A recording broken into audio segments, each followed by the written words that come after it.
ಪ್ರೀತಿಯುಳ್ಳ ದೇವರ ಮಕ್ಕಳೇ, ಅದ್ಭುತವಾದ ಯೇಸು ಕ್ರಿಸ್ತನ ನಾಮದಲ್ಲಿ ನಿಮ್ಮೆಲ್ಲರನ್ನ ವಂದಿಸುತ್ತೇನೆ.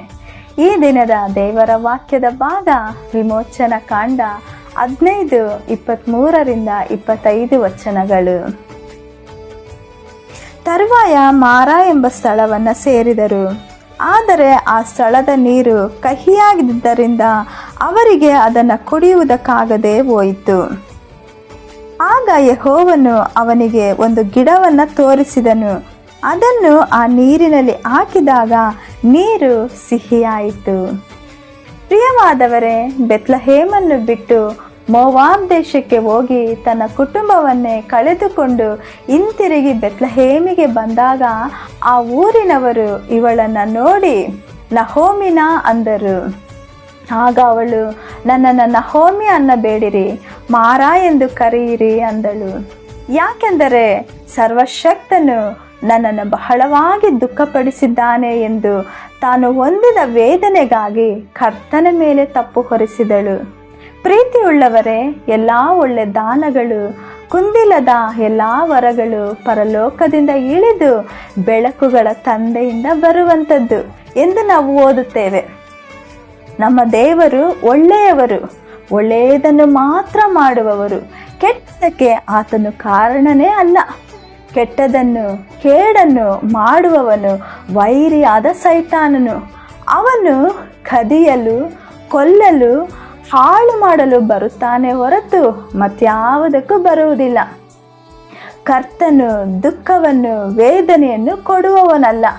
ಈ ವಿಷ ಕಹಿಯಾದ ಸೈತಾನನ ಬಳಿಯಿಂದಲೇ ಬರುವಂಥದ್ದು. ಯಾವಾಗ ನಾವು ದೇವರ ಆಶ್ರಯವನ್ನು, ಭದ್ರತೆಯನ್ನು ಬಿಟ್ಟು ದೂರ ಹೋಗುತ್ತೇವೋ ಆಗ ಶತ್ರುವಾದವನು ನಮ್ಮ ಜೀವಿತದಲ್ಲಿ ಅಡ್ಡ ಬಂದು ಕೇಡುಗಳನ್ನು ಮಾಡುತ್ತಾನೆ. ಹಾಗಾಗಿ ದೇವರ ಕುರಿತು ನೀವು ತಪ್ಪಾಗಿಯೂ ಅವಿಶ್ವಾಸವಾಗಿಯೂ ಮಾತನಾಡಬೇಡಿರಿ. ಇಲ್ಲಿ ನೋಡ್ರಿ, ಇಸ್ರಾಯೇಲರು ಅರಣ್ಯದಲ್ಲಿ ಪ್ರಯಾಣ ಮಾಡಿ 3 ದಿನ ಕುಡಿಯಲು ನೀರು ಸಿಕ್ಕದೆ ಕಷ್ಟಪಟ್ಟರು. ಅವರು ಮಾರಾ ಎಂಬ ಸ್ಥಳಕ್ಕೆ ಬಂದಾಗ ಮಾರಾದ ನೀರು ಕಹಿಯಾಗಿತ್ತು. ಅದನ್ನು ಕುಡಿಯಲು ಅವರ ಕೈಯಲ್ಲಿ ಆಗಲಿಲ್ಲ. ಆಗ ಕರ್ತನು ಮೋಶೆಗೆ ಒಂದು ಮರವನ್ನು ತೋರಿಸಿದನು. ಅದನ್ನು ನೀರಿನಲ್ಲಿ ಹಾಕಿದ ತಕ್ಷಣ ಅದು ಮಧುರವಾಗಿ ಒಳ್ಳೆ ನೀರಾಗಿ ಮಾರ್ಪಟ್ಟಿತು.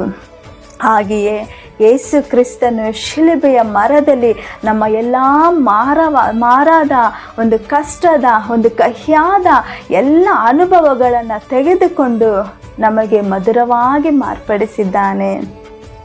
ನಮ್ಮ ದೇವರು ಎಷ್ಟು ಒಳ್ಳೆಯವರೆಂದು ಇಲ್ಲಿ ತೋರಿ ಬರುತ್ತದೆ. ಕಹಿಯನ್ನು ಸಿಹಿಯನ್ನಾಗಿ ಮಾಡಿ ಕುಡಿಯುವುದಕ್ಕೆ ಮಧುರವಾಗಿ ಕೊಟ್ಟನು. ಇವತ್ತು ನಿಮ್ಮ ಜೀವಿತದಲ್ಲಿಯೂ, ನಿಮ್ಮ ಕುಟುಂಬದಲ್ಲಿಯೂ, ನಿಮ್ಮ ಸಭೆಯ ಮಧ್ಯದಲ್ಲಿರುವ ಎಲ್ಲ ಕಹಿತನವನ್ನು ನೀಗಿಸಿ ಮಧುರವಾಗಿ ಬದಲಾಯಿಸಲಿ.